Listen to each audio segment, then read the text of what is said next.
The Hitman is Netflix's newest original movie, but which ones are the best of the best?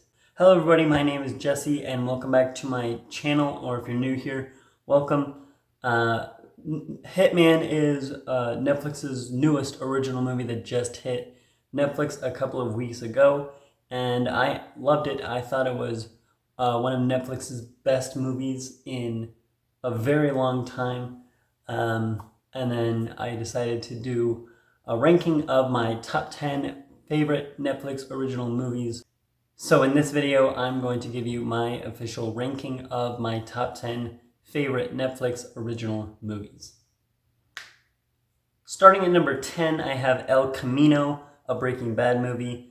I just recently watched this a couple of months ago before finally watching Better Call Saul, and I really enjoyed this one. I thought it was a great epilogue to the Breaking Bad show and really closed out Jesse Pinkman's story in a fantastic way. Jesse is my favorite character from the Breaking Bad universe, so I loved getting to see more of him and seeing how his story continued after he and Walter White said goodbye at the end of Breaking Bad.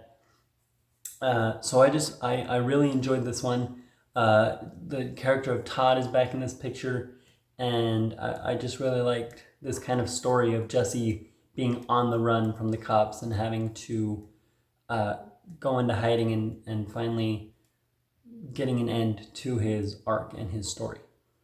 At number 9, I have Guillermo del Toro's Pinocchio. I was really excited for this one when it first came out because I enjoyed the original Pinocchio enough, and there had been several other adaptations that I didn't watch because, to be honest, they looked pretty terrible to me.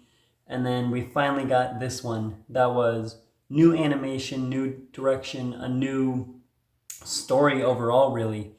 And I loved what Guillermo del Toro did with this adaptation. I think the stop motion animation looks incredible. I love animated movies, and I love this kind of style where it looks not choppy, but I just think the way they did the stop motion in this movie was fantastic.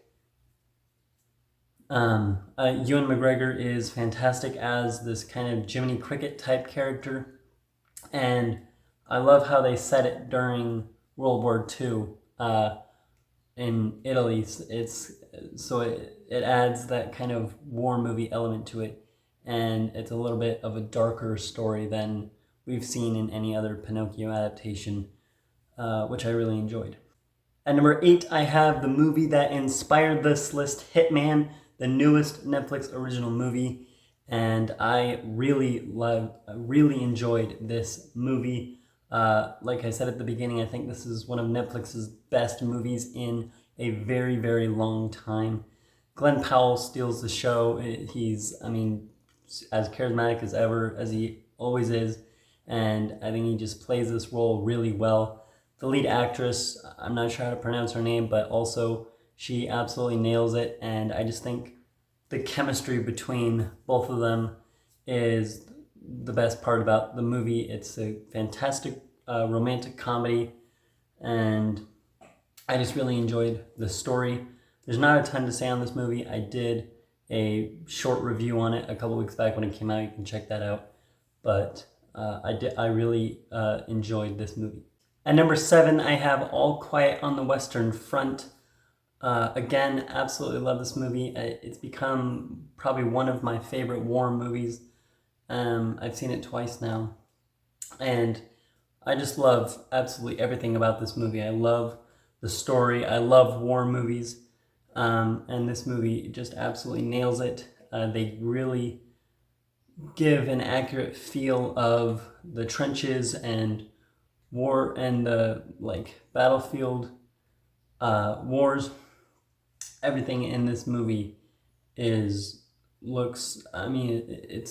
terrifying to imagine that this is what they actually went through, and this movie shows really well what these young soldiers went through during the war. How at the beginning they're all really excited that they're getting to go and fight for their country, and they're all like super, like they're excited, and they just have absolutely no idea what they're in store for. And when they get there, they realize the true nightmare that war really is.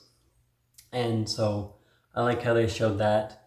The film won several Academy Awards, Best Cinematography and Best Score, both of which I think totally deserved it. The cinematography is amazing. The very first scene, there's like a 2 minute, like one take of a war on a battlefield that is incredibly shot, and the score is amazing. It's haunting and really gives a haunting and terrifying feel for a war movie. I also want to shout out the makeup and the special, not special effects, but the practical effects and the makeup in this movie is incredible. There's a scene where the main character, Paul Baumer, is in the trench fighting an enemy, and he's got like dirt and sand and mud all over his face, and the makeup looks incredible. I mean, I can't imagine the work that went into making it, and it looks so realistic. It's crazy. Number 6, I have Extraction. This is a really entertaining action movie with Chris Hemsworth, and he is a kind of ex-mercenary that is sent to rescue this kid from a drug lord. And again, the action is awesome. The cinematography is fantastic. And overall, I just really like the story of Chris Hemsworth's character and this kid kind of getting to know each other and kind of forming a bond throughout the course of the movie. And they made a second one, and it looks like they're gearing up to make a third one even, which I'm totally down for. I love the second one as well, and I'll watch as many of these as they make because I think they're awesome. At number 5, I have The Trial of the Chicago 7. I thought this was a really fascinating and entertaining historical movie that came out in 2020. It was written and directed by Aaron Sorkin, the same guy that wrote The Social Network and Moneyball, so it was no surprise to me that I loved it because I absolutely loved both of those movies, and I thought the screenplays were fantastic. This movie won the Golden Globe for Best Screenplay, which I thought is totally deserved. And all the actors are fantastic. It's got a stacked cast. Eddie Redmayne, Sacha Baron Cohen, lots of others that I can't think of at the moment, honestly. But this movie is fantastic. It's awesome. It's incredibly written, and I'm a big fan of historical movies, and I just love history in general. And I think this is one of those types of movies that I think is important for people to see because these are the type of historical events that not a lot of people know about, and everybody should see. Number 4, I have Maestro. This was a biopic about Leonard Bernstein that came out at the end of last year, written and directed and acted in by Bradley Cooper, who also directed A Star is Born. And I think he's 2 for 2 with his directing. I think that this movie was fantastic. I definitely preferred A Star is Born just slightly, but this movie was still fantastic. It really, I like the way it showed not only Leonard Bernstein and his falling in love with conducting and music, but also the way that they showed the relationship between him and his wife. And this movie really went into that. I think if you're going into this movie expecting it to just be conducting and music and going through his music career, this isn't quite that. It does show that briefly for sure, and there's some phenomenal conducting scenes. There's one specifically about 3/4 of the way through that just I didn't want it to end. I thought it was incredible. But this movie goes deeper into his relationship with his wife than any of that, and So I do like the way that they showed that. I think it's fantastically written. Directing, again, Bradley Cooper nails it, and even his acting in this movie is awesome. And the makeup in this movie is really convincing. It's almost hard to tell that it is him, combined with the voice that he uses. If you didn't know it was Bradley Cooper, you almost couldn't tell. Number 3 for me is Tick, Tick, Boom. This was a musical directed by Lin-Manuel Miranda, starring Andrew Garfield. It came out in 2021, and I absolutely loved this movie. I'm a huge fan of musicals.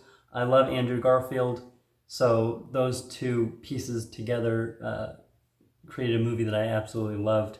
All of the songs are awesome. I constantly find myself singing the soundtrack underneath my breath just at random moments throughout the day.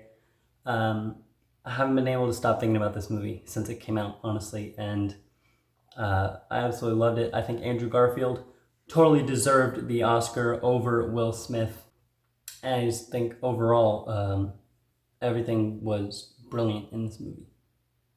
My runner-up, number 2, is Hustle. This was a huge, pleasant surprise for me. I wanted to see this movie as soon as I saw that it was coming out. I've liked a lot of Adam Sandler's Netflix movies. Some of them I haven't been crazy about, but some of them have been genuine surprises for me, like this movie. I love sports movies, like feel-good sports movies, and all of the trailers totally sold me on this movie, and I thought it was awesome. The relationship between Adam Sandler's character and the basketball player is fantastic. There's some great scenes with both of them, and just some great sports basketball scenes in this movie that when I finished watching this movie, I left totally surprised by how much I loved it. But in first place for me is Glass Onion, a Knives Out mystery. I loved the first Knives Out movie and still prefer the original just slightly, but I did love this movie. Edward Norton is great as the villain, and I just love murder mysteries as a whole. Daniel Craig is still fantastic as the lead detective, and the rest of the supporting cast in this movie is phenomenal. Dave Bautista was definitely a standout for me in the first half of the movie, and I just loved what they did with this movie, creating another totally original mystery that has all sorts of twists and turns, and the writing is just fantastic. They just announced a Knives Out 3 a couple of weeks ago, and with the cast and with the way that these first 2 Knives Out movies turned out, I cannot wait to see it and see what they do with it. So Knives Out, Glass Onion, a Knives Out Mystery is my favorite Netflix original movie. What is your favorite Netflix original movie? Let me know down in the comments below. Do you agree with my list? And there you have it. Those are my top 10 favorite Netflix original movies. I have a lot of other videos planned coming out, hopefully very soon. So in the meantime, like this video, subscribe to my channel, and keep watching movies. Goodbye.